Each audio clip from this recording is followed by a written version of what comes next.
Isang linggo matapos ang bakasyon ng dalawang anak ni Fredo, napagdesisyonan ng asawa niyang si Lumeng na balikan ang dating baryo na kinalakihan. Nais ng babae na magbakasyon doon dahil matagal na rin niyang hindi nakikita ang mga kamag-anak nila. Kung hindi rin naman dahil sa imbitasyon sa kanila ng tiyahing si Lumeng, hindi rin naman sana ito magkaka-interes. Sigurado ka ba na tutuloy na talaga tayo bukas? Oo naman, nakahanda na ang mga gamit natin eh. Teka, bakit ka ba nag-aalinlangan? May problema ba? Nilagok ni Fredo ang hawak-hawak na alak habang sila ay nasa balkonahe. Wala naman akong problema. Hindi lang talaga ako komportable. Kasi, imagine almost 2 decades ka lang hindi bumabalik doon. Hindi mo nga rin alam kung sino-sino kamag-anak ang babalikan mo ron eh. Mahal, nandun naman ang mga pinsan ko. Kilala ko pa naman sila. Isa pa, mababait naman silang tao. Nasa lahi naman namin ng mga mababait eh. Wala naman akong problema kung mabait sila o hindi. Ang iniisip ko lang naman ay ang mga anak natin. Halos 1 buwan tayo ron. At iniisip ko lang na baka ma-homesick lang sila dahil wala naman silang kakilala doon. Huwag ka mag-alala. Sigurado naman ako na meron silang makikilala doon. Friendly naman ang anak natin eh. Huwag ka sanang magagalit sa itatanong ko, mahal ha. Bakit ba parang gustong-gusto mong magpunta ron? Tila hindi naging maganda ang pagtanggap ni Lumeng sa sinabi ni Fredo. Kaya naman, agad na nagbago ang tono ng pananalita ng babae. May gusto ko na naman bang tumbukin? Ha? Wala naman. Pampihira ka naman, Fredo eh. Bakasyon lang naman ang gusto ko ron. Kung ano-ano na naman yung iniisip mo. Wala naman ako sinasabi ah. Pero yun ang gusto mo sabihin, diba? Kunwari ka pa na idadahilan mo yung mga anak natin. Pero ang totoo, iniisip mo na naman si Jerome. Ikaw ang nagsabi niya na, hindi ako. Huwag mo nga akong umpisahan. Bumuntong hininga na lamang si Fredo. Aminin man niya o hindi, totoo naman ang sinasabi ni Lumeng. Ang tunay na dahilan kung bakit nag-aalangan si Fredo ay dahil nasa probinsyang yon ang lalaking si Jerome. Si Jerome ay kababata ni Lumeng sa Capiz. Inamin din naman ni Lumeng na noong 8 taong gulang pa siya ay crush na niya ang lalaking si Jerome. Pero dahil pumunta na ito ng Maynila, nagkaiba na ang kanilang landas. College na si Lumeng nang muli niyang makita sa Maynila si Jerome. Lumuwas din pala ang lalaki. Sa panahong ito, magkasintahan na si Lumeng at si Fredo. At sa hindi inaasahang pagkakataon, lihim na nakipaglandian si Lumeng kay Jerome. Pero dahil mahal na mahal ni Fredo ang babae, nagawa niya itong patawarin. At pagkatapos ng kolehiyo ay nagsama na sila at nagkaroon ng anak. Nawalan na ng balita si Fredo at Lumeng kay Jerome mula noon. Pero ang iniisip ni Fredo ay nasa Capiz ang lalaking yon. Bagay na nagiging dahilan kung bakit ayaw ni Fredo na magtungo roon. Ay naku, bahala ka kung anong gusto mong sabihin. Basta kami ng mga anak natin tutuloy doon. Kung ayaw mong sumama, hindi kita pipilitin. Pambihira ka. Ang tagal-tagal ng issue na yon. Hanggang ngayon ba big deal pa rin sa'yo yon? Walang ganang naglakad si Lumeng paalis ng kanilang balkonahe. Hinayaan na lamang din yun ni Fredo. Buntong hininga na lamang ang kanyang ginawa. Nang tumingin siya sa ibaba, nakita niya ang ama niyang si Ferdinand. Nasa harapan ng kanilang gate. Sumisenyas na bumaba siya. Pinuntahan ni Fredo ang ama. Nagmano pa siya sa ama bago ito magsalita. Papa, gabi na. Bakit napadaan yata kayo? Sabi kasi sa akin ng mama mo na magbabakasyon pala kayo sa Capiz. At bukas na raw ng hapon ang alis ninyo. Ah, oo nga po pa. Nakalimutan ko palang sabihan kayo. Naisipan kasing bigla ni Lumeng na pumasyal doon sa probinsya nila eh. May tita kasi siyang kinontak siya at nakikiusap na magbakasyon naman daw kami doon. Medyo nagtalo nga kami. Nagtalo? Bakit naman? Ano naman ang pinagawayan ninyo? Iniisip niya kasi na kaya ayaw kong pumunta kami sa Capiz dahil sa nagseselos pa rin ako dun sa kababata niya. Ay naku naman. Kaya mo na. Ganyan talaga ang mga babae. Lahat na lang pinapalaki. Kita mo naman ang mama mo, ang tanda na namin. Pero yung kasalanan ko noong 1994 naaalala niya pa rin. At siya nga pala. Kinuha ng matanda ang kulay itim na tela na may laman ng kung ano sa loob. Binigay nito yon kay Fredo. Opa, para saan nito? Mga kwintas yan, anak. Kailangan mong suotin yan kapag naroon na kayo sa Capiz. Suotin namin? Tapos? Kapag sinuot nyo yan, mahirapan na lapitan kayo ng mga aswang. Pero gumagana lang yan sa oras ng alas 6 hanggang alas 12 ng gabi. Nagsalubong ang kilay ni Fredo. Yun ang unang pagkakataon na narinig niya yun mula sa kanyang ama. Hindi naman kasi niya nakilala ang ama na mahilig sa mga usapang gaya ng aswang. Kaya ganun na lang ang kanyang pagtataka nang buksan ni Ferdinand ang usapan tungkol doon. Aswang? Naniniwala kayo sa aswang? Sandaling hinila ni Ferdinand ng anak sa gilid ng gate at tumingin siya sa loob ng bahay. Ano ka ba? Diba sinabi ko naman sa iyo dati na may inkwentro na ako sa aswang sa bukid? Yung sa Cavite? Akala ko, gawa-gawa mo lang yun eh. Totoo yun. Pambihira ka naman oh. Nagkaroon ka na ng pamilya pero hanggang ngayon iniisip mo palang wala lang yun. Malay ko ba sa inyo kung tinatakot niya lang ako noon? Bata pa ako noon eh. Basta, Fredo, anak, susuotin niyo ang kwintas na yan. Kailangan mong protektahan ang pamilya mo dahil maraming aswang sa probinsyang yon. Kahit na moderno na ang panahon natin ngayon, mahirap na magbaka sakali. Wait, hindi naman sa hindi ako naniniwala sa mga aswang na yan pa. Pero paano kung sasabihin yan kay Luming? Baka mamaya isipin pa nun na gumagawa na naman ako ng dahilan para hindi kami matuloy. Ibigay mo na lang yung mga kwintas na yan at sabihin mong regalo ko lang sa kanila. Pa, sumama ka na lang kaya? Napatingin sa kanya ang ama ng seryoso. Ngumiti na lang si Fredo. Hindi pa naman siya kumbinsido na may mga aswang pa rin. Pero kapag ang kanyang ama ang nagsabi, alam niyang malaki ang tsansa na totoo yun. Kaya naman naisipan na lamang niyang isama ang kanyang ama.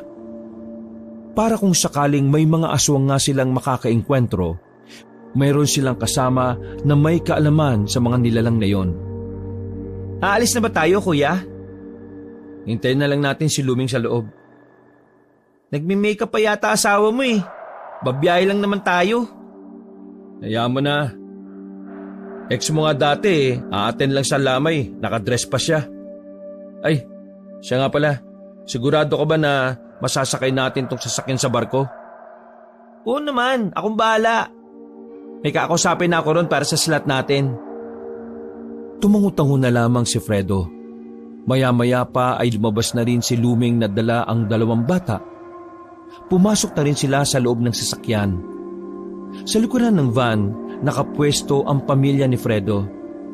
Habang si Ferdinand at Fernan naman ang nasa harapan. Luming, pasensya ka na kung kasama ako ha. Matagal ko na kasi talagang gustong pumunta sa Capiz. Bago man lang sana ako kunin ng Diyos makapunta man lang ako. Papa naman, huwag naman kayo magsalita ng ganyan.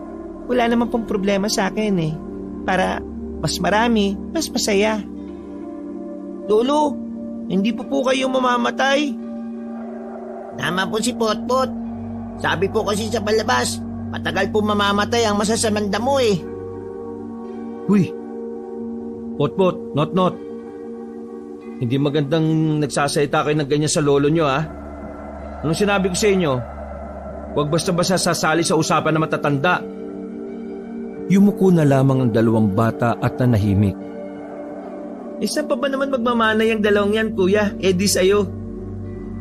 Mas malala ka pa dyan, Fredo, kung alam mo lang. Ay nako, babalik na naman tayo sa nakaraan. O sige na Fernan, pandarin mo na yan at nang makarating na tayo sa pier. Nagtawanan na lamang sila noong mga sandaling yon.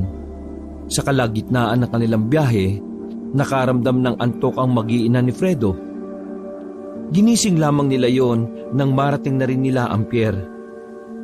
Katulad ng inaasahan, naisakay nila sa barko ang van. Ilang oras ang kanilang hinintay at tuluyan na silang naglayag. Wala pa sila sa Capiz pero may kakaiba ng nararamdaman ang lalaking si Fredo. Dalawang bagay lang naman ang nakakapagpabagabag ng kanyang kalooban. Ang tungkol sa lalaking si Jerome. Una pa lang kasi may kutob na siya na yun ang dahilan kung bakit nagmamadaling makarating roon si Lumeng. Kitang-kita niya sa mga mata ng kanyang asawa ang kakaibang ngiti nito nang basahin ang imbitasyon ng tiyahin nito. Ang pangalawa sa dahilan, may kaunting parte ng kanyang kalooban ang nababahala tungkol sa mga aswang. Nagbasa-basa kasi siya ng mga artikulo sa internet at doon nakumpirma niya na totoo ang sinasabi ni Ferdinand na ang probinsya nga raw na yon ay pinamumugaran ng aswang noon. Makalipas ang mahabang biyahe, nakalapag na rin sila sa Capiz. Mula sa pier, kakailanganin pa nilang bumiyahe ulit ng halos 2 oras. Bago nila lisanin ang pier, nilabas na ni Fredo ang mga kwintas. Isa-isa nitong isinuot sa mga anak.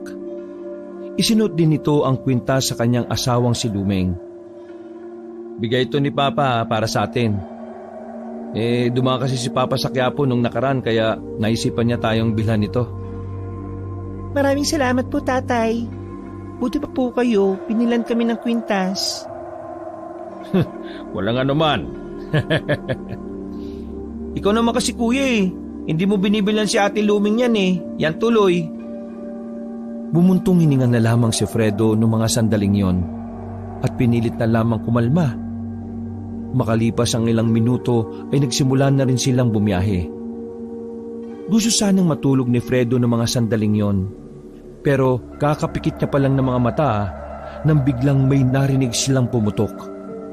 Agad na itinabi ng kapatid niyang si Fernan ang sasakyan. Nakko, pumutok yung gulong. Kainis naman Mahal, dito na muna kayo ng mga bata Magpapalit lang kami ng gulong nila Papa. Paglabas nila Fredo, nakita nilang hindi na pantay ang van. Dahil sumingaw kagad ang hangin ng gulong, may nakita silang malalaking pako na nakatusok. Ay naku naman, kung kailang gabi saka pa tayo na flatan. Tara, palitan kagad natin nang makarating na tayo sa baryo. Bilisan nyo na. Hindi maganda ang pakiramdam ko rito, mga anak. Napatingin si Fredo at Fernan sa kanilang ama. Alam na nila kagad ang gustong ipahiwatig sa kanila. Wala silang sinayang na oras. Binilisan nila ang pagpapalit ng gulong. Maya-maya lamang ay natapos na rin sila. Bago pumasok ng sasakyan, pabulong pang nagsalita si Fernan sa dalawa. Pa, nakita niyo ba yun? May nakatungtong na tao sa puno. Huwag lang kayo magingay sa kanila. Alam niyo na kung ano yon. Napalunok ng laway si Fredo dahil sa kaba.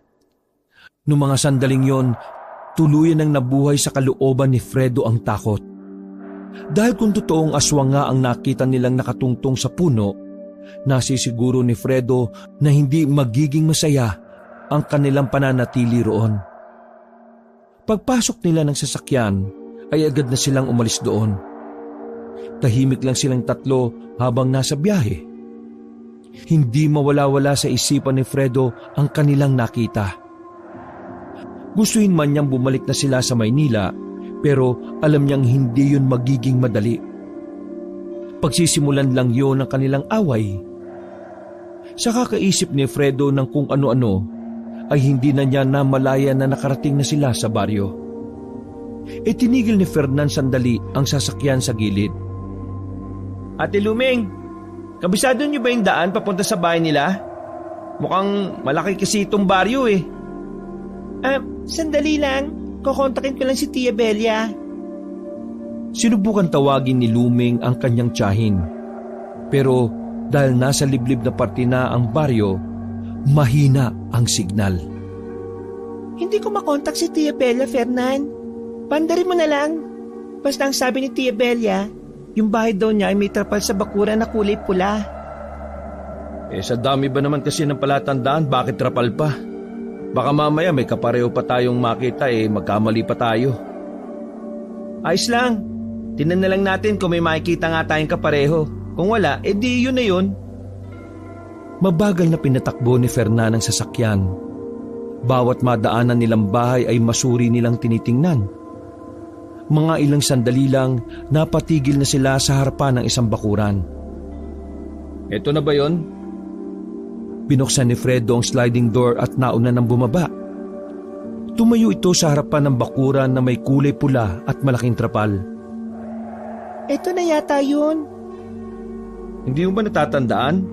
Di ba sabi mo sa bahay ka ng tita mo tumira noon? Ayos ka lang. 8 years old pa lang ako noon. As if naman na wala nang nagbago dito. Ay nako, huwag mo munang pababayan ng mga bata. Halika, lapitan natin at kumatok tayo. Agad na kinatok ng dalawa ang pintuan ng bahay nang makalapit sila. Sa pangalawa nilang subok, dahan-dahan na nagbukas ang pintuan na yari sa kahoy. Sumilip ang isang babaeng matanda na puti na ang buhok. Kahit na matagal nang hindi nakikita ni Luming ang ginang, namumukhaan niya pa rin yun. Tia Belia? Nang makilala na matanda si Luming, ay binuksan na nito ng mas malawak ang pinto. Agad na sumilay ang ngiti sa mukha ni Belia. Luming, ikaw na ba yan? Opo, Tia. Ako na po ito. Yung batang inalagaan po ninyo ng halos 1 taon. Diyos ka, buti naman nagbalik ka. Sobrang namiss kita. Ang laki-laki mo na. At ito ba ang asawa mo? Opo, siya po yung asawa ko. Yung dalawa po naming anak na kambal nasa van pa po. Kasama rin po namin yung bayaw at biyenan kong lalaki. Ay nako, papuntay mo na sila rito. Mahamog na dyan sa labas. Tinawag na ni Fredo ang mga tao sa van. Pinagtulungan nilang ibaba ang mga gamit. Habang si Luming naman ay una nang ipinasok ang mga bata sa loob ng bahay. Magsiupo na muna kayo dyan, ha? Maghahanda lang ako ng mainom niyong kape para mabawasan ang panlalamig ninyo. Maraming salamat po, Tia. Pag-alis ng matanda para magpasiga ng apoy sa bakuran, agad na siniko ni Luming ng mahina ang kanyang asawa. Ano ka ba? Hindi ka man lang bumati kay Tia. Nahiya ako Sorry Yun na lamang ang katwiran niya sa asawa. Pero ang totoo, hindi siya komportable na kumausap sa matanda. Hindi niya alam kung ano ang dahilan, pero iba talaga ang aura ni Belia para sa kanya. Nang makabalik na ang matanda, ay dala nito ang kape na kanilang iinumin. Samantala, nasa kalagitnaan sila ng pakikipagkwentuhan nang magayanang matulog ang dalawang batang si Potpot at Notnot. Tia, saan po pwede matulog? Antok na kasi itong dalawa Ay, oo nga pala. Nakahanda na ang silid nyo sa taas. Umakit lang kayo dyan, ha? Sa pangalawang kwarto. Maraming salamat po. Tara na mga anak. Inalalayan ni Fredo ang dalawang bata paakyat. Pagkarating nila roon ay pinahiga agad ni Fredo ang mga anak. O mga anak, kailangan nyo na matulog. Anong oras na rin At para makapagpahinga na rin kayo. Kasi mahaba-haba ang biyahe natin. Papa, dito ba talaga tayo titira? Anak, magbabakasyon lang tayo dito ng 1 buwan. Papa, uwi na ba tayo bukas? Parang maraming mumu rito sa probinsya Papa, nakita ko po yung kanina. Anong nakita mo kanina? Yung lalaki po kanina sa puno. Kuya, mumu ba yun? Hindi ko alam Pero parang... Potpot, kung ano man ang nakita mo, wala yon, okay? Huwag mo nang sabihin sa mama mo kasi baka pagalitan ka. Pero Papa, Baka mumu yun. Baka kumain siya ng tao. Papa, narinig ko po si Lolo kahapon kausap si Tito Fernan. Sabi niya, may aswang po dito. Ay nako, ito mga batang to. Akala ko ba inaantok na kayo? Patulog na, bilis. Ang unang makakatulog may reward sa akin bukas. O sige na, bilis, bilis. Ano pong reward? Basta, kulit talaga oh. Sige na. Nagmamadaling humiga ang mga bata at agad na pumikit. Napapailing na lamang si Fredo. Ay naku, pambihira. Bakit ba kasi sa akin kayo nagmana? Ang kukulit. Lalabas na sana ng silid ang lalaki nang may mapansin siyang nakabukas na malaking bintana sa silid. Lumapit siya roon para isara. Pero nang dumako ang kanyang tingin sa kabilang bakuran, nakita niya roon na nakabukas na ang ilaw. Nagtataka si Fredo kung bakit may 4 na taong nakatayo roon at nakatingin sa bahay na matandang si Belia. Mas lalo pang nahiwagaan si Fredo nang lumingon sa kanya ang 4. Dahil nakaramdam siya ng pagkailang, isinarado na lamang ni Fredo ang bintana. Ano yun? Weirdo naman ang mga kapitbahay dito. Nang masigurong tulog na ang mga bata, bumaba na rin si Fredo para bumalik sa sala. Naabutan niyang nagkakatuwaan sila luming doon. Pero si Fredo, hindi niya magawang makisali sa usapan. Sa tuwing titingin kasi siya sa matandang si Belia, parang may nararamdaman siyang hindi mapaliwanag. Pasado 12:00 na ng gabi nang matapos ang kwentuhan. Pumasok na rin sila sa kanilang tutulugan. Dahil malaki naman ang silid at may 2 kama naman ay kasyang-kasya sila roon. Sobrang tahimik na ang paligid pero gising na gising pa rin ang diwa ni Fredo. Nakatingin lamang siya sa bubungan. Kahit na anong gawin niya, hindi siya dinadalaw ng antok. Bumangon siya. Kita niya si Fernan na gising pa rin pala sa mga oras na yon. Sinenyesan niya ang kapatid. Nagkaintindihan din naman sila. Maingat silang lumabas ng silid para tumambay mula sa labas. Dala ang sangkahan ng sigarilyo, nagtungo sila sa tapat ng van. Malamig na ang klima sa mga pagkakataong yon. Napapahaplos na nga lang silang 2 sa mga braso nila. Hindi maiwasan ng magkapatid na pansinin ang kakaibang aura na meron ng baryo na yon. Sa buong buhay nila, yun ang unang pagkakataon na nakarating sila sa isang lugar na parabang nasa isang pelikula. Tingin mo kuya, may mga aswang kaya rito?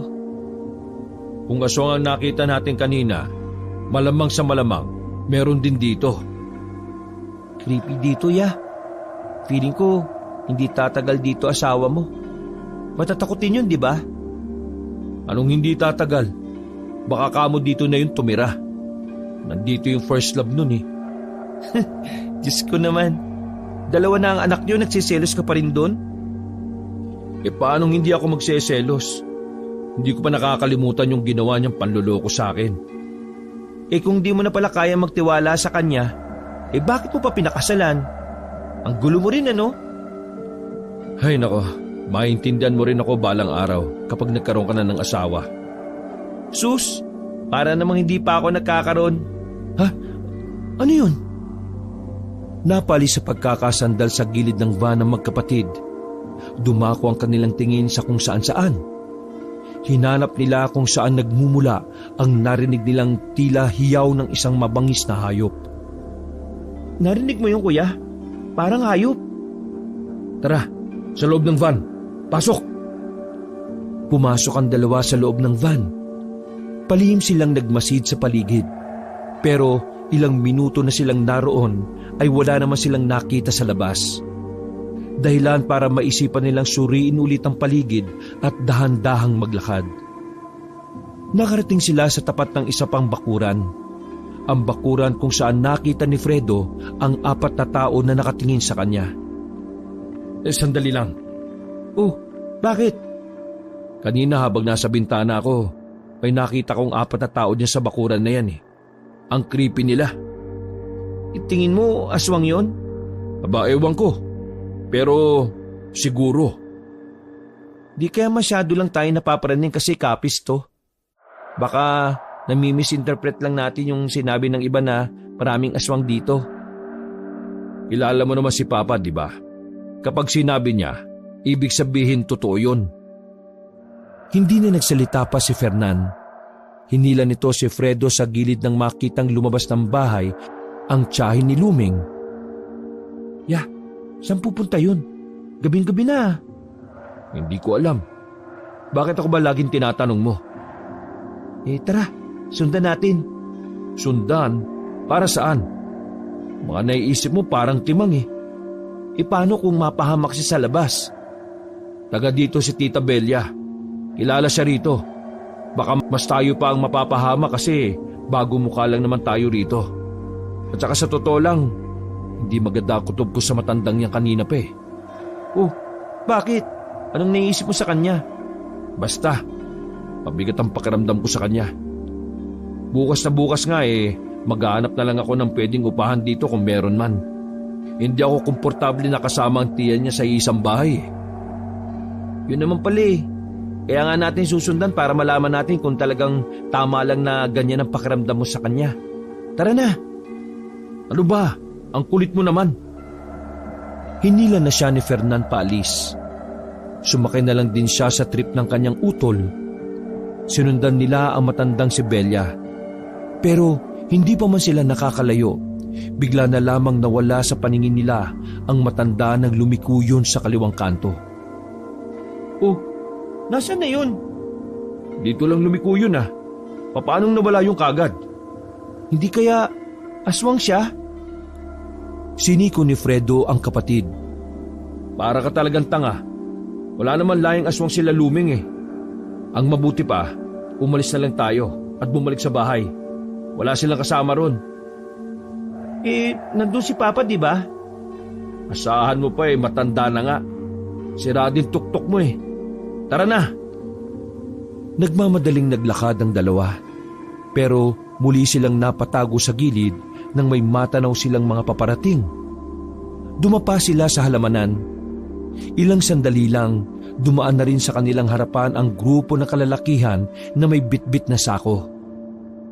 Nung una, inakala lamang nila na basura ang daladala ng mga yon. Pero nagtayuan ng kanilang balahibo nang marinig nilang may parang may nagmamakaawa sa loob ng sako. Ayos to! Meron na naman tayong pulutan. Dahil sa narinig nilang yon, aswang agad ang unang pumasok sa kanilang utak. Palayo na sana ang mga yon nang biglang tumigil ang mga yon sa paglalakad. Lumingon yon sa pinagtataguan ng dalawa. Sobra ang kanilang nararamdaman sa mga pagkakataon na yon nang makitang papalapit sa kanila ang mga lalaki. Kaya naman hindi na nagsayang ng oras ang dalawa. Para silang mga tanga na gumapang paali sa kinilalagyan nila. Sumot sila sa ilalim ng mga halaman. Wala na silang pakialam kung ano ang madapaan nila doon. Ang mahalaga na lamang sa magkapatid ay makalis doon at hindi mahuli. Hindi sila nakita ng mga lalaki. Matagumpay silang nakabalik ng bahay. Pero walang tigil sa pagkabog nang mabilis ang kanilang dibdib. Wisit ka talaga, sabi ko sa'yo. Huwag na tayong tumuloy eh. Bakit ka sumama? Aray ko naman! Makabato ka naman! Paano kung mga aswang yon at nakita tayo? Di, wala pang isang araw patay na kaagad tayo dito. Yung daladala nila, tama ba ako? Di ba? Tao yung nasa loob ng sako? Naman yon, manahimik na lang tayo. The more na marami tayong inaalam, the more na malalagay tayo sa alanganin eh. Malakas talaga ang kutob ko, kuya, na aswang yun. Huwag ka nang maingay kay Luming at sa mga bata. Pero sabihin natin to kay Papa. Nakahinga ng maluwag ang dalawa na makabalik na sila sa kanilang silid. Hanggang 3:00 ng madaling araw, hindi pa rin sila nakakatulog. Paulit-ulit din nilang sinisilip kung nakabalik na ba si Belia. Pero wala pa rin na matanda. Isang malaking palaisipan sa kanila kung saan nagtungo ang tiyahin ni Lumeng. Ganun pa man, pinilit na lamang nilang alisin sa isipan nila yon. Kinaumagahan, maaga silang ginising ng ginang na si Belia para pababain sa sala. Nakahanda na kasi ang mga pagkain para sa almusal. At nang tingnan ni Fredo ang ginang, nakita niyang parang wala pa yung tulog. Namumugto kasi ang mga mata nito. Ala, sige, kumain na tayo. Pasensya na at hindi pa ako nakabili ng karne.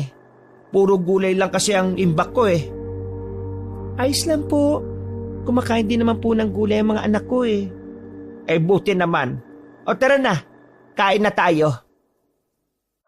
Nung araw na yon ay nakita ni Fredo na masaya ang kanyang asawa at 2 anak sa pananatili nila roon. Mas lalo siyang nagkaroon ng dahilan para hindi malaman ng mga yon ang tungkol sa nangyayari. Samantala, nagpresintang lumarga sa pamilihan si Ferdinand at Fernan para makapagluto ng karne sa pananghalian. Ang naiwan na lamang sa bahay na yon ay si Fredo at ang 2 bata. Sumama rin kasi si Luming sa tiya nitong si Belia. Oh, kayong 2. Dito lang kayo sa bahay ha, habang may ginagawa ko. Wag na muna kayong lalayo. Alam niyo naman na hindi tayo taga rito. Bakit po, Papa? May mumu po ba dito? Ay nako, yan na naman kayo sa mumu eh. Ang mabuti pa pumasok na muna kayo sa loob at doon kayo maglaro. Wag niyo akong iistorbohin sa pagsisibak ko rito ha. Kakamot-kamot sa ulo ang 2 bata nang sundin na lamang ang sinabi ng kanilang ama. Habang nagsisibak naman ng kahoy si Fredo, nakailang beses na niyang napapansin na kada mga taong dadaan sa tapat ng kanilang bakuran, parang sandaling tumitigil at pasimpleng tumitingin sa kanila. Sa tuwing makikita ni Fredo ang mukha ng mga yon, ay parabang yun ang unang pagkakataon na nakakita sila ng tao. Ano bang problema ng mga ito? Sandali nga. Hawak ang itak ay lumabas si Fredo ng kanilang bakuran. Tinanong niya ang 2 lalaki na nasa 2 minuto na yatang nasa tapat. Brad, may kailangan ba kayo? Kanina pa kayo tingin ng tingin sa bahay namin ah. Tumingin lang sa kanya nang makahulugan ng 2 lalaki. Sandaling sumilip ulit sa loob at naglakad na rin palayo. Mga siraulo yata ang mga tao rito. Tinatanong, hindi sumasagot. Papasok na sana ulit ng bakuran ng isang matandang lalaki naman ang napadaan. Sa kanyang tansya, maayos ang suot ng matandang lalaki. At base sa tuwid at makisig nitong tindig, ay masasabi ni Fredo na malakas-lakas pa yon kesa kay Ferdinand. Bakit o? Ako ang namumuno sa baryo na ito. Sabihin mo, bago ka lang dito, ano? Nang malaman ni Fredo kung sino yon, ay agad itong nagbigay galang sa matanda. Magandang umaga po. Bago lang po kami rito. Actually, magbabakasyon lang kami rito ng 1 buwan. Yung asawa ko kasi, tiyahin niya nakatira rito. Si Tia Belia ho. Ah, si Belia pala. Kilala niyo siya? Ayun naman. Naninilbihan siya sa pamunaan namin, kaya kilala ko siya. Masipag yan si Belia. Kahit minsan madaling araw na pumupunta yan sa barangay para lang magtrabaho. Agad na pumasok sa isipan ni Fredo ang sandaling nakita nila ang ginang na lumabas ng bahay. Naisip na lamang ni Fredo na baka trabaho lang talaga ang dahilan kung bakit yon umaalis ng bahay sa alanganing oras. Ganun po. Kaya po pala. Pagpasensyahan mo na mga tao rito ha. Ignorante kasi ang iba rito kapag may mga taong dayo. Lalo na kung taga Manila. Pero hindi naman kayo gagalawin ng mga yan. Takot sa akin ang mga taong nandito. Kapag inano kayo, lakarin mo lang ito ng diretsyo. Tapos, liko ka sa kanan. Naroon ang barangay at nandun din ako lagi. Nakaramdam ng kaunting kapanatagan ng kalooban si Fredo sa mga pagkakataong yon. Sa pananalita ng matandang kausap niya, pakiramdam niya ay nakahanap siya ng malalapitan sa oras ng kagipitan. Tako, maraming salamat to ah. Ako nga pala ho si Fredo. Yung dalawang anak ko po naman na nakatayo sa pinto. Si Notnot at Potpot. Kambal po sila. Ah, kaya pala magkamukha ano? Ang cute na mga bata. Nako, maraming salamat po. Baka ganun po talaga kapag mana sa ama eh. Natawa ang matandang si Jaime. Nung oras na yon, naisipan ni Fredo na samantalahin ang pagkakataon para itanong ang gumugulo sa kanyang isipan. Sir, wag ho sana kayong ma-offend sa itatanong ko ha. Kung totoong may aswang dito sa Capiz? Paano niyo po nalaman na yun ang itatanong ko? Halos lahat kasi ng dayo, lalo na mga Manilenyo. Ganyan lang din ang tanong. Pero para mapanatag ang kalooban mo, hindi totoo na may aswang sa Capiz sa panahon ngayon. Marahil nung panahon ng mga Kastila totoo talaga. Pero ngayon, naglipanan na ang teknolohiya. Wala naman. Magdadalawang dekada na ako sa serbisyo pero wala naman ako nababalitaang may aswang dito. Pero ang meron lang dito, mga taong siraulo. Kaya doon kayo mag-iingat. Kung sa Maynila may mga masasamang tao, abay dito rin. Pero huwag ka mag-alala. Gaya ng sinabi ko, nandito lang naman ang pamunuan namin para sa mga bagong salta na kagaya ninyo. Ngumiti si Fredo ng malapad. Kahit na papaano ay gumaan at lumuwag ang kanyang pakiramdam. Paano? Mauna na ako ha. Naglakad-lakad lang naman kasi ako Exercise ba? Alam mo na, kapag tumatanda na humihina na ang tuhod. Nako, maraming salamat po sa oras na inilaan niyo sa akin. Nag-enjoy po ako na kausap kayo. Ngumiti na lamang din si Jaime sa kanya. Habang papalayo sa kanya ang matanda ay napailing na lang din si Fredo. Hindi niya kasi maintindihan kung bakit parang mabilis niyang nakapalagayan ng loob ang taong yon. Nang makabalik na siya sa loob ng kanilang bakuran, ay tinuloy na rin niya ang ginagawa. Ilang sandali lang ay nakabalik na rin naman ang kanyang amang si Ferdinand at ang kapatid na si Fernan. Dala-dala ng mga ito ang ilang sako ng karne na lulutuin para sa tanghali. Oh, nasa na ba si Lumeng? Ang sabi niya tutulungan niya kaming lutuin ng mga ito. Umalis na po kanina, ilang minuto pag alis niya ng bahay. Kasama yung tiya niya. Ilalaga na lang muna namin to habang wala pa si Ate Lumeng. O sige, dito muna kayo. Hahanap lang ako ng mabibilhan ng sili. Nakakalimutan yung bumili. Ay, oo nga pala. O sige, ako na bibili. Dala ang 50 pesos ay lumabas na rin si Fredo. Sasamantalahin niya na rin yon para makapaglibot at para makahanap na rin ng bahay na malilipatan. Kahit kasi anong gawin niya, pakiramdam niya ay hindi niya talaga kaya makasama sa isang bahay ang ginang na si Belia. May kung ano talagang bigat ang nararamdaman niya. Habang naglalakad, nakita niyang nag-uusap sa gilid ng nakatabinging poste ang asawang si Lumeng pati si Belia. Gumilid na muna si Fredo para palihim na makinig. Dahil base sa reaksyon ng mukha ni Lumeng ay parang sobrang importante ang pinag-uusapan ng dalawa.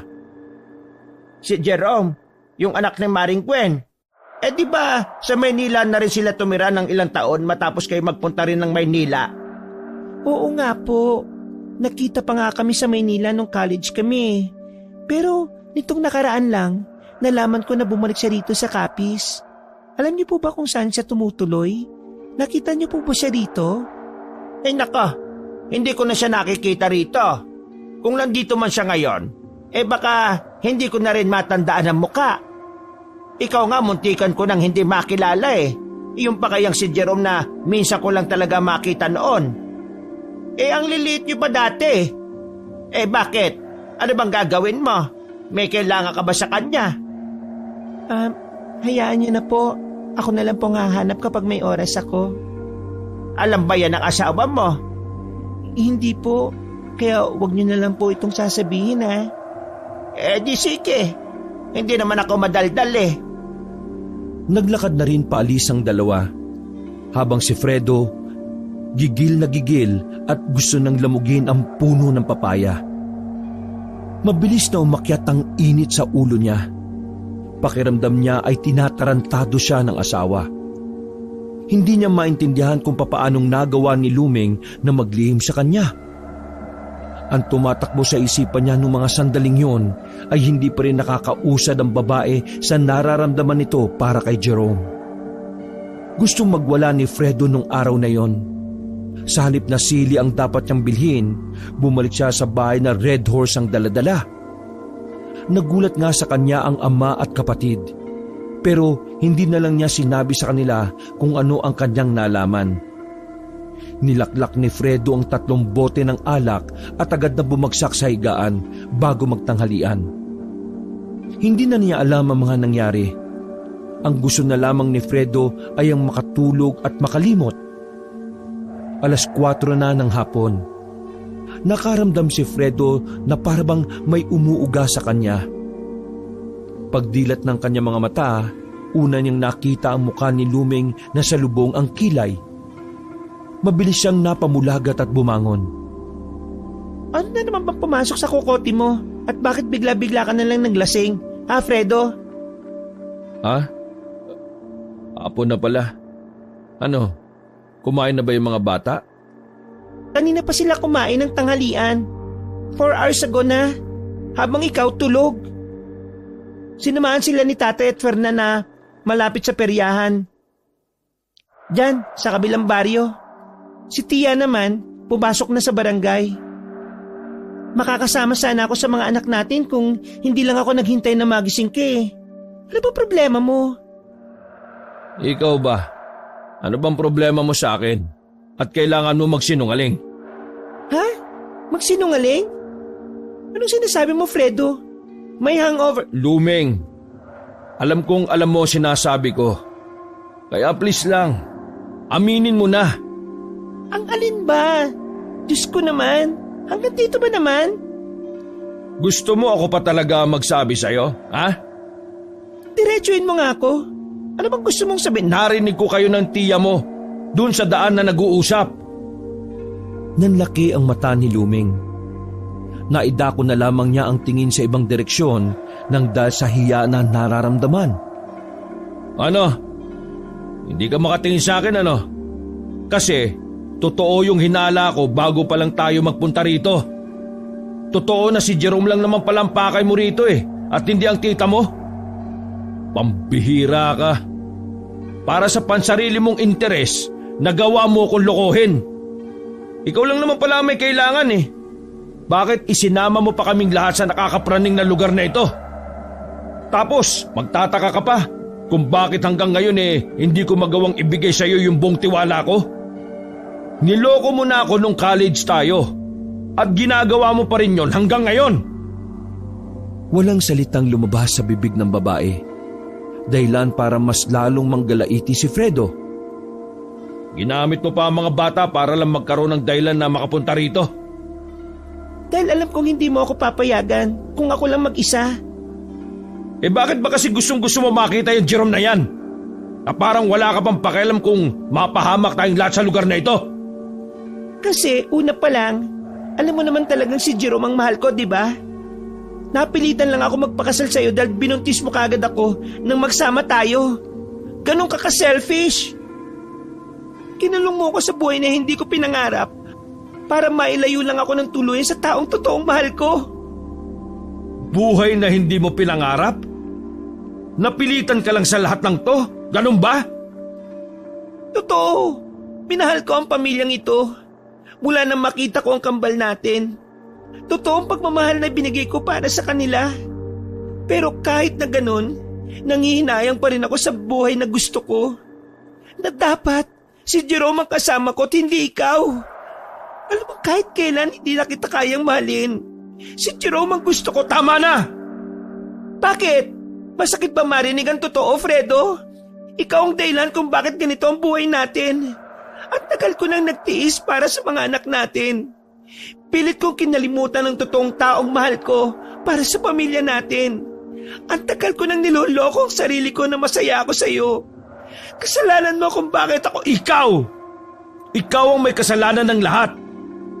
Kung hindi mo lang ako niloko noon, edi sana natutunan mo rin akong mahalin. Tapos ngayon isinisisi mo sa akin ang lahat? Ikaw ang makasarili dito. Handa kang isugal ang buhay naming lahat para lang sa lalaking gusto mo. Isugal? Anong isugal ang sinasabi mo? Wala kang alam? Di ba taga rito ka? Ganyan ka ba ka-selfish at talagang wala kang alam kung anong lugar ito? Luming, may mga aswang dito! Hindi makapagsalita si Luming noong mga sandaling yon. Namimilog ang mga mata nito at para bang hindi makapaniwala. Totoong sinasabi ng mama niya. Kinuha siya ng mga aswang. Mga aswang nga ang kumuha kay Jerome. Ano ba pinagsasabi mo? Ililigtas ko si Jerome! Ililigtas ko siya! Kahit naggalit na galit si Fredo ay hindi siya magawang saktan ng asawa. Mahal niya ang babae. Masakit para sa kanya na hanggang sa mga sandaling yon, ang dating nobyo pa rin ang mahal ni Luming. Pero walang magawa si Fredo sa bagay na yon. Dahil noon pa man, aminado na siyang siya rin naman ang dahilan kung bakit nasira ang kaligayahan ni Luming. Sa labis na pagmamahal niya, minadali niya ang lahat para hindi na muli pang mawalay sa kanya ang babaeng pinakamamahal. Bumuntong hininga na lamang si Fredo. Hindi na siya nagsalita pa para hindi na humaba ang usapan. Ayon na rin naman niya na kung saan-saan pa mapadpad ang pagtatalong yon. Hindi nagpansina ng mag-asawa sa mga sumunod na sandali. Hanggang sa makabalik na sina Ferdinand ay hindi pa rin nag-uusap si Fredo at Luming.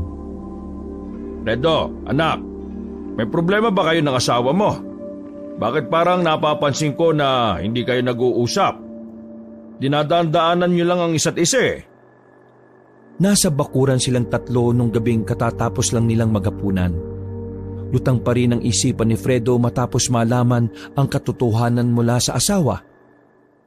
Oo nga kuya, kanina rin bigla ka na lang nag-inom. Ano ba talaga nangyayari sa inyo? Wala. May pinagtalunan lang kami. Pero hindi naman malaking bagay yon. Sigurado ka ba dyan? Kanina pa parang malalim ang iniisip mo eh. Wala po ito pa. Huwag niyo akong intindihin. Kuya, maiba na lang tayo. Sabi pala ng tiya ni Ate Luming kanina, iniimbitahan daw tayo ng kapitan nila sa okasyon mamaya sa barangay. 13th year anniversary daw ng barangay. Ano, sama ka ba? Si Luming, nasabihan niyo ba? Oo, pero hindi naman daw siya sasama eh. Magbabantay kasi siya sa mga bata. Sige, sasama ako. Anong oras ba? Sabi ni Kapitan, 10:00 daw ng gabi. Hindi ba delikado doon dahil dayo tayo? Alam niyo naman siguro na... Kaya nga tayo pupunta ron para malaman kung talaga bang may aswang dito. Oo kuya, nasabi ko na pala kay Papa lahat ng nangyari. O sige, sasama ako. Huwag na lang tayo papalagpas ng 12:00 ng ating gabi. Alam niyo naman ang oras ng bisa ng mga kwintas, hindi ba? Tumango na lamang ang magkapatid na Fredo at Fernan. Mabilis na lumipas sa mga sandali. Nagpaalam na rin sila kay Luming at sa mga bata. Matamlay na umitilang ang babae sa kanila. Habang naglalakad patungo sa barangay, nararamdaman na nila na parabang may sumusunod sa likuran nila. Pasimpleng lumingon-lingon si Fredo at napansin niya ang dalawang lalaki sa likuran. Kanina pa yung dalawang lalaki na yan. Bibigwasan ko na yan eh. Huwag mo nalang pansinin. Hindi naman tayo mahahawakan ng mga yan kung sakaling aswang yung mga yan. Lahat ng mga aswang na makakasalumuha natin, magiging ilag na dumikit sa atin dahil sa kwintas. Sigurado ka na gumagana ito pa? Baka mamaya scam lang to ha. Ngumisi na lamang si Ferdinand sa sinabi ng anak. Nang marating nila ang barangay ay marami nang nagkakasiyahan doon. Sa dami ng tao ay hindi na nila mahanap pa ang ginang na si Belia roon. Mabuti na lamang ay nakita sila ng matandang si Jaime. Nandito na pala mga bisita namin mula sa Maynila. Halika kayo, doon kayo sa loob. Naku, nakakaya naman po. Wag na kayo mahiya. Ganito talaga kami sa mga bisita ng baryo namin. Inalalayan sila ng mismong kapitan ng baryo patungo sa malaking barangay na yon. Pinaupo sila sa mahabang kahoy na upuan at sandaling pinaghintay para sa kanilang makakain. Maraming salamat at nagpunta kayo ngayon. Pero mas maganda sana kung buong pamilya kayo. Hindi ko na po pinasama eh. Hindi kasi sanay yung kambal ko sa may ingay na lugar. At saka masama ang pakiramdam ni Mrs. kaya pinaiwan ko na rin. Sige, ayos lang. Pupuntahan namin sila doon mamaya ng mga tao ko. Ano po? Ang ibig ko sabihin, titingnan-tingnan sila roon kung ayos lang ba sila. May magbabantay kumbaga. Grabe naman po pala ang pagiging hospitable ninyo. Siyempre, dapat maramdaman ng mga dayuhan na ligtas sila sa pangangalaga ko. O paano? Pakintay na lang ang pagkain at alak. Ako naman aasikasuhin din yung mga bagong dating. Sige po, maraming salamat po ulit. Umalis ang kapitan at naiwan na mag-aama sa kinilalagyan nila. Habang naghihintay, hindi maiwasan ni Fredo na suriin ang paligid. Dito na niya napansin na parang karamihan sa mga naroon ay nakatingin sa kanila. May mga makahulugang tingin. Ang iba naman ay parabang ayaw na naroon sila. Pero meron din namang nakakaloko ang ngiti. Maya-maya lang ay may dumating na 4 na lalaki. Inilapag ng mga yon ang kanilang pagkain at ang isang bote ng lambanog. Hindi ako komportable sa pagkain na ito. Walang titikim ha. Pa, ano na bang naobserbahan mo? Sa nakikita ko, parang lahat ng narito mga weirdo. Ayaw ko mang isipin pero parang aswang ang mga nandito eh. Kung aswang pala mga nandito, edi dapat pala umalis na tayo. Wag muna. Mas magiging delikado tayo kapag umalis tayo ng barangay. At least dito, nababantayan tayo ni Kapitan. What if aswang din pala si Kapitan? Malabo. Pangalawang beses ko nang nakausap si Kapitan eh. Hinawakan niya rin ako sa balikat. Pero hindi naman siya nailang kahit nasuot ko yung kwintas. Sige na, uminom tayo kahit na kaunti para hindi sila makahalata. Kapag nakumpirma natin na may aswang nga rito, alis na kagad tayo ha. Pasimpleng nagsali ng alak si Ferdinand sa kanilang mga baso. Kunwari ay pangiti-ngiti pa sila sa mga naroon. Habang nagkakasiyahan ang lahat, nakaramdam agad sila ng kaunting tama. Kakaunti pa lang ang kanilang naiinom pero ramdam na nilang nag-iinit ang kanilang muka. Kaya bago pa sila tuluyang malasing, tinigilan na nila ang pag-inom. Hindi ko talaga makita si Tita Belia. Nasaan ba yun? Akala ko ba sasama niya tayo dito? Hindi na talaga maganda tingin ko dyan sa tiyahin ni Luming. Parang mukhang laging may tinatago eh. Pero hindi naman siya aswang. Kumakain siya ng may asin at bawang eh. Basta, palagay ko, kailangan na nating umalis. Mag-aalas 12 na rin. Nag-aalala na ako para sa mga bata. Lumingon-lingon sila sa paligid. Nang makitang walang ganong nakatingin sa kanila, ay pasimple silang tumayo. Hindi na sila nagpaalam pa sa kapitan. Iba na rin kasi ang nararamdaman nila, kaya dali-dali na silang umalis. Dahil may mga nakatambay sa una nilang dinaanan, sa ibang direksyon sila dumaan. Hindi nila alam kung dadalhin sila noon sa bahay ni Belia. Pero ang mahalaga na lang sa kanila ay makaalis sa barangay. Bilisan natin maglakad.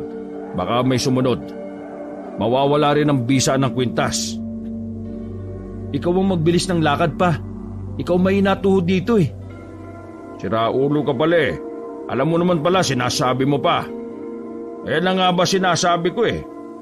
Nako, may mga sumusunod na. Nang lingunin nila ang likuran, ay hindi bababa sa 10 ang mga nakasunod sa kanilang kalalakihan. Nakadagdag pa sa kaba nila na hindi nila alam kung saan sila makakarating. Dito, dali!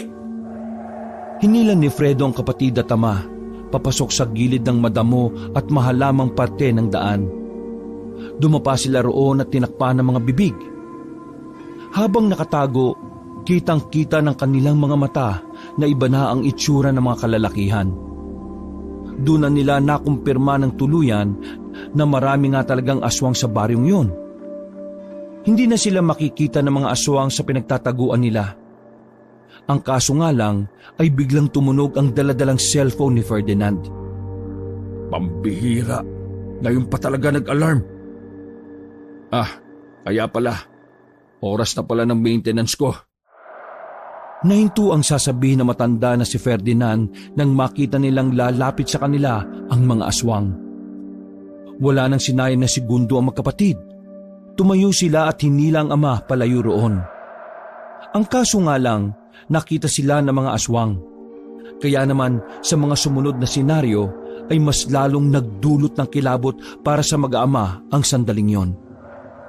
Ang bibilis tumakbo, tumalon at gumapang ang mga aswang. Habang sila, nangangapa sila sa kagubatan sa bawat madadaanan nila. Makailang ulit na nga rin silang nadadapa. Grabe naman kayong makahila. Mapupunit na yata ang kilikili ko eh. Wala na silang nagawa nang napalibutan na sila ng mga aswang sa harapan ng punong nara. Napasiksik na lamang sila sa puno. Kahit na madilim, nai-imagine nila ang nakakakilabot na anyo ng mga aswang. Nasa aktong dudumugin na sila ng mga aswang nang biglang isang pamilyar na tinig ang kanilang narinig. Anong karapatan niyong pagtangkaan ng mga bisita ko, ha? Lumapit ang kapitan sa kanila at pinagtatataga ng hawak na itak ang mga aswang.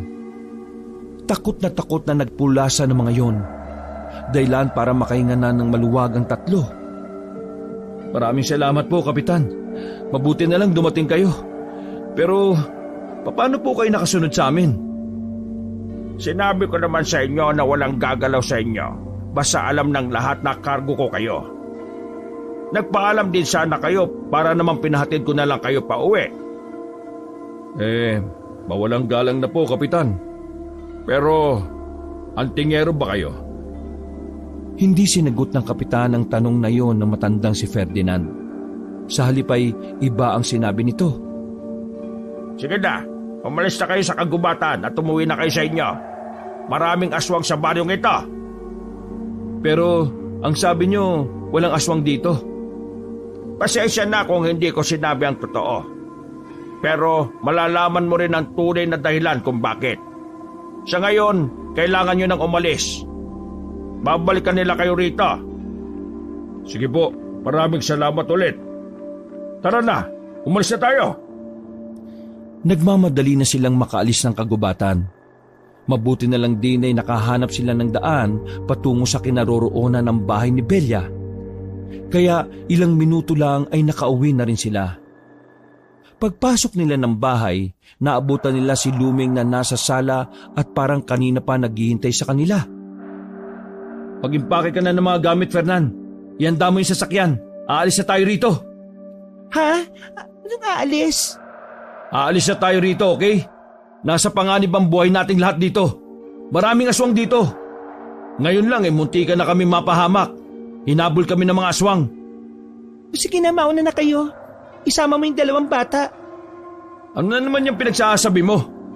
Sabi ni Tia, hawak nila si Jerome. Buhay pa si Jerome. Hindi ako uuwi hanggat hindi ko siya kasama. Sira ulo ka ba? Nagpapaniwala ka na naman sa tiyahin mo. Ililigtas ko si Jerome. Mauna na kayong umuwi. Isama mo ang 2 bata. Uuwi ako kapag... Hinawakan ni Fredo ang magkabilang balikat ng babae at galit na nagsalita. Wala ka na bang ibang iisipin kundi ang pagiging makasarili mo? Kapag namatay ka ng dahil sa lalaking yan, mawawalan ng nanay ang mga anak natin. Naisip mo ba yun? Ha, Luming? Wala na akong pakialam kung ako ang mahal mo o hindi. Wala na akong pakialam kung si Jerome pa rin ang mahal mo hanggang ngayon. Ang mahalaga lang sa akin, ayoko mabuhay na walang ina, si Potpot at Notnot. Sandali lang. Ano ba pinag-uusapan ninyo? Sino si Jerome? Lumeng, ha? Fredo, ano ba nangyayari sa pamilya ninyo? Hindi makapagsalita ang babaeng si Lumeng. Parang nagising ito sa katotohanan nang dahil sa mga sinabi ni Fredo. Mas lalo pa itong nakonsensya nang makita ang dalawang bata sa hagdanan na umiiyak. Mama, Papa, hindi niyo na po ba mahal ang isa't isa? Bakit po kayo nag-aaway? Marami po ba talagang aswang dito? Alis na po tayo dito, Mama. Nakakatakot na po. Biglang dumating ang ginang na si Belia. Kasama nito si Kapitan at ang ilang tauhan nito. Ano? Ayos lang ba kayo rito? Kapitan, aalis na po kami. Uwi na po kami ng Maynila. Sa dami na aswang dito, hindi na po ligtas ang buhay namin. Ipagpabukas yun na yan. Hindi na kayo makakahanap ng... Sabihin mo nga sa akin, una pa lang alam mo ng maraming aswang dito, di ba? Pero bakit hindi mo man lang sinabi sa amin ang totoo? Ha? Anong sinasabi mong aswang? Huwag ka na magkaila. Nararamdaman kong may masama kang bala kaya mo kami pinapunta rito. Umamin ka na. Halatang halata ka sa mukha mong yan oh. Teka, sandali lang. Hindi naman yata tama na pagbintangan nyo ang isa sa pinakamasipag kong tauhan sa barangay. Matino si Belia. Wala siyang ginawang mali. Ha? Dahil ginagawa niya ang lahat ng ito para sa kanyang asawa na matagalan niyang gustong makasama. Nagbago ang ngiti ni Jaime. Dahil doon, nakaramdam na rin ng hindi tama si Fredo sa mga sandaling yon. Kakaiba ang ngiti ni Jaime.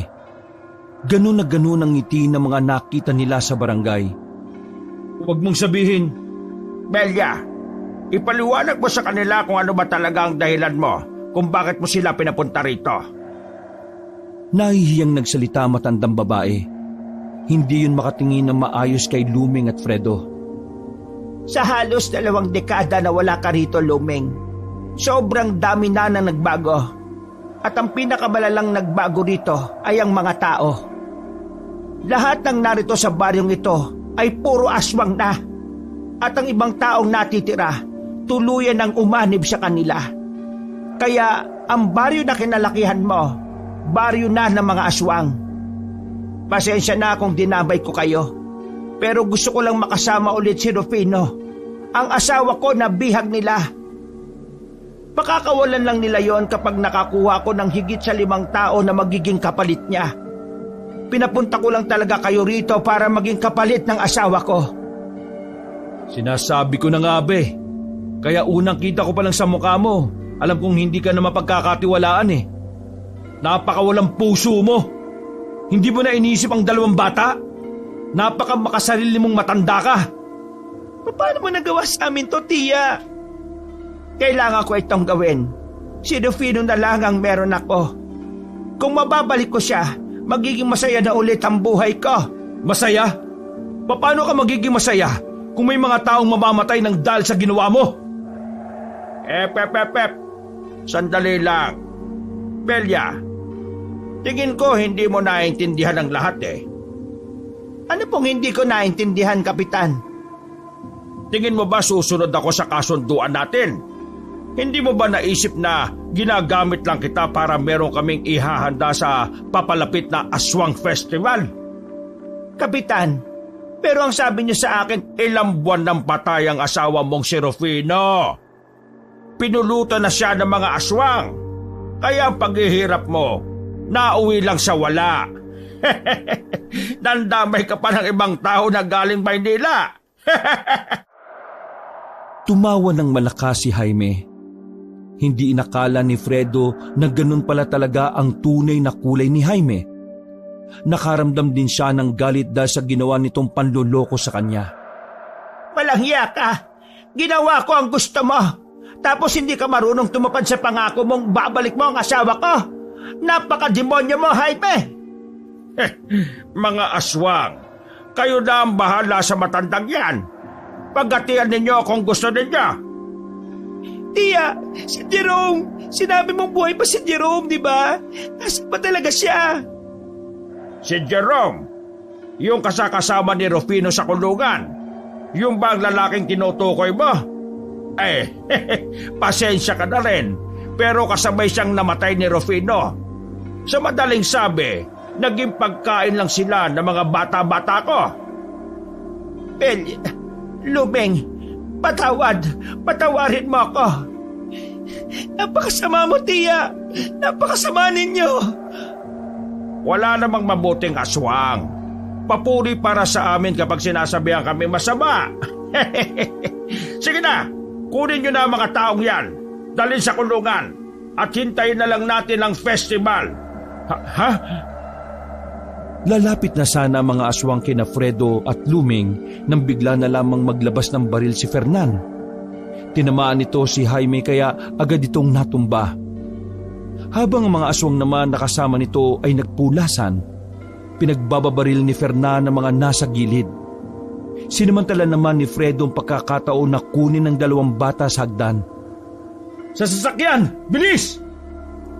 Inalalayan ni Luming ang matandang si Ferdinand, habang nakasunod naman sa kanila si Fredo at ang kambal. Si Fernan naman ay pinagbababaril pa rin ng mga aswang hanggang sa makarating sila sa van. Pumasok na muna kayo, bilis! Papa, ikaw na muna magmaneo. Nasa iyo yung susi. Agad silang pumasok doon, habang si Fernan ay pinapaputukan na muna ang mga aswang. Nang mag-start na ang sasakyan, ay saka na rin ito pumasok sa loob. Bago sila umalis, nakita pa nila si Belia na lalapit sana sa van. Pero bago yun makapasok, bigla na lamang itong hinila sa ulo ng isang aswang. Tumalsik pa ang dugo sa salamin. Tinakpan na lamang ni Fredo ang mata ng 2 bata. Ay, kainis. Dapat pala, pinuno ko ng bala to eh. Bakit? Ubus na ba kagad ang bala? Mabilis na lamang pinatakbo ni Ferdinand ang sasakyan. Nakita nilang hindi naman na sila hinahabol ng mga aswang. Ganun pa man, hindi pa rin sila naging kampante. Nakita mo na kung ano nangyari, Lumeng. Nang dahil sa kalandian mo, mapapahamak tayong lahat. Nalagay sa alanganin ng buhay ng anak natin. Napakamakasarili mo kasi. Wala kang ibang iniisip kundi ang lalaking yon. Oo, nakasalanan ko na. Ako na lahat. Ikaw talaga lahat. Walang ibang pwedeng sisihin dito kundi ikaw lang. Tandaan mo to, Lumeng, ha? Kapag may nangyaring masama sa 2 bata, hindi kita mapapatawad. Kahit hanggang sa huling hininga ko. Kuya, tama na yan. Hindi ba kayo nahihiya? Naririnig ng kambal ang pinagsasabi ninyo? Kung ano man ang problema ninyo, isang tabi nyo muna. Ang pinakamahalaga ngayon ay makaalis tayo dito sa Kapis. Walang magagawang sisihan ninyo. Sa halip na mag-away kayo, isipin nyo na lang ang kapakanan ng mga bata. Isang malalim na paghinga na lamang ang nagawa ni Fredo. Sinubukan na lamang niyang ikalma ang sarili. Napansin niya na rin kasi na natatakot na si Potpot at Notnot. Mga ilang sandali lang ay nakalabas na rin sila ng baryo.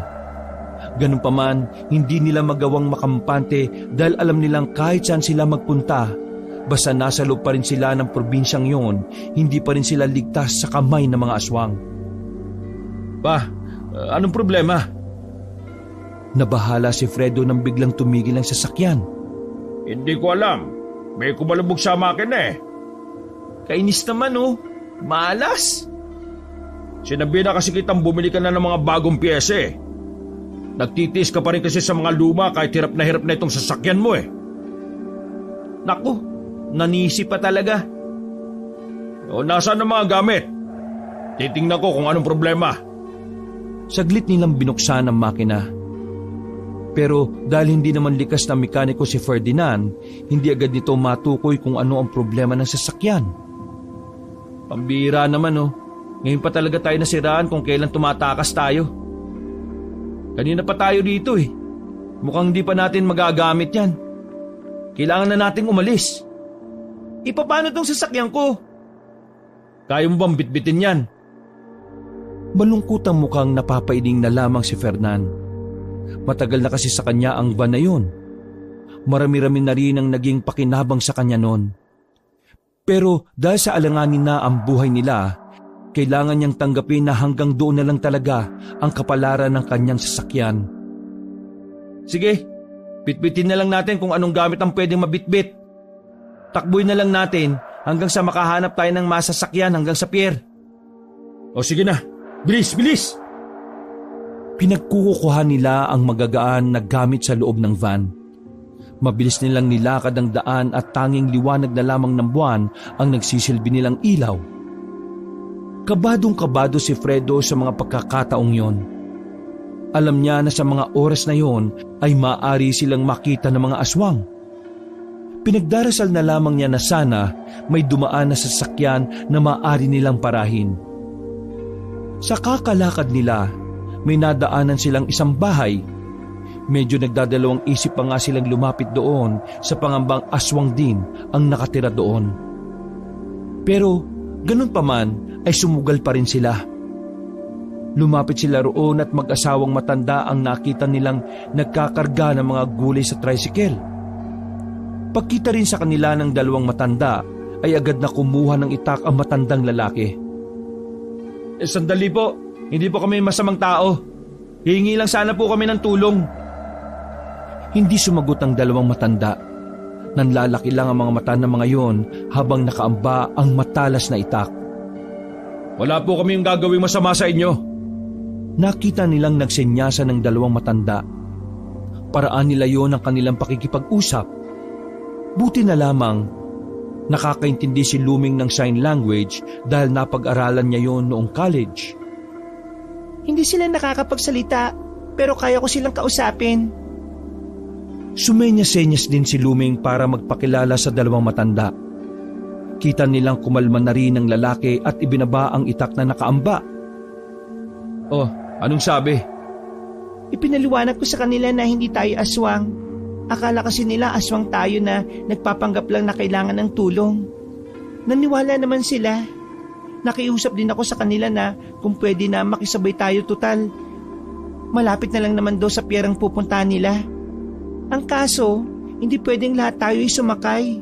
May kakarga pa silang mga gulay kaya mawawala ng space kung lahat tayo sasabay eh. O sige na, magpapaiwan na lang ako. Lumeng, samahan mo mga bata. Hindi po tay, kayo pong sumama sa mga bata. Mas mapapanatag ako kung kayong tatlo ang unang makakaligtas. Diyos ko, ano ba yung sinasabi mo ha? Sige na po. Mas may alam kayo pagdating sa pier. May tiwala ako sa inyong ligtas ang kambal ko kapag kayong kasama nila. Mama, hindi ka ba sasama sa amin? Mama, sama ka na po sa amin. Sa gulong na lang po sasakay si Lolo. Mga anak, makinig kayo. Si Lolo ang kasama ninyo. May asikasuhin lang si Mama, okay? Pero pangako, susunod kami. Wala nang nagawa ang mga bata nang sumenyas na rin ang mag-asawang matanda na kailangan na nilang umalis. Maiyak-iyak pa si Luming habang pinagmamasdan papalayo ang tricycle. Buntong hininga na naman ang nagawa ni Fredo. Ay, nako. Tara na. Mahanap na tayo ng mahihinga ng tulong para makasunod kagad tayo sa kanila. Agad silang umalis doon. Lakad-takbo ang ginawa nila habang tinatahak ang kahabaan ng kalye. Nang may matanaw silang truck na paparating, agad nila yung pinara. Tuwang-tuwa sila dahil sa wakas, meron na silang mapapakiusapan para makarating ng pier. Huminto ang truck. Pero nawala ang ngiti nila nang makitang bumaba roon si Jaime. May mga aswang ding nagbabaan mula sa likuran ng truck. Walang niyang buhay talaga to. Ano bang akala nyo? Makakatakas na lang kayo ng ganon-ganon na lamang. Hindi ako papayag yan. Sa inyo nakasalalay ang ihahanda namin sa Aswang Festival. Nakikiusap ako sa inyo. Patakasin mo na lang kami. Wala naman kaming Mahina ba ang tuktok ba? Bakit ko kayo patatakasin, Aber? Mawawalan ng saysay ang okasyon namin kung walang nakahaing karne ng tao sa hapagkainan. Useless din naman kahit na makiusap ka sa kanila. Mga halangang kaluluwan yan eh. Buti pa siya may common sense. Mga ilang sandali lamang nakita na lamang nila na pinalilibutan na sila ng mga aswang. Batid ni Fredo na katapusan na ng kanilang buhay kapag nahuli sila ng mga yon. Dikit-dikit na sila ng mga oras na yon. Tila tanggap na rin nila na doon na magtatapos ang mga buhay nila. Napapikit na lamang sila. Pero napaupo na lang sila sa gulat nang marinig ang magkakasunod na putok. Rat-ratan ang nangyari. Pero halos 1 minuto lang ang nakalipas, tumigil na rin ang putukan. Nakita na lamang nila si Jaime na nakabulagta na. Umaagos na ang mga dugo sa simento. Lumapit sa kanila ang grupo ng mga lalaking armado. Nagpakilala mga yon ng mga modernong manunugis. Kahit pa ang tingin naman ni Fredo sa kanila ay mga rebelde sila. Ganun pa man, malaki ang pasasalamat nilang tatlo sa mga taong yon. Kundi dahil sa mga armadong lalaki, hindi na sila makakaalis pa. Tinulungan sila ng mga yon na makarating ng pier. Naabutan nila ang maglolo roon na naghihintay sa kanila. Iyakan ang nangyari habang naghihintay na makaalis ang barko. Buong akala ni Fredo ay hindi na niya makikita ang kambal at ang ama. Pero para sa kanya, isang malaking himala talaga ang pagkakaligtas sa kanila. Nakabalik naman sila sa Maynila. Pero hindi na naayos muli ang gusot sa pagitan ni Fredo at Luming, na magsasama na lang sila alang-alang sa mga bata. Pero hindi na muling maibabalik pa ang pagmamahal niya para kay Luming. Ganun pa man ang naging kanilang setup, ang mahalaga na lamang kay Fredo ay nagkaroon sila ng pangalawang buhay. Hinding-hindi niya makakalimutan ang karanasan na yon, na minsan napadpad sila sa baryo ng mga aswang. Wala nang balita si Fred sa Capiz, pero bago sila umalis, sinabi sa kanila ng manunugis na uubusin nila ang mga aswang sa buong probinsya. Kung ano man ang nangyari pag alis nila, ay dalangin ni Fred na magtagumpay ang mga manunugis. Nang sa ganon, mas madali nang mapunta ng probinsya ng Capiz at mawawala na ng tuluyan ang banta ng mga nilalang na aswang. Wakas,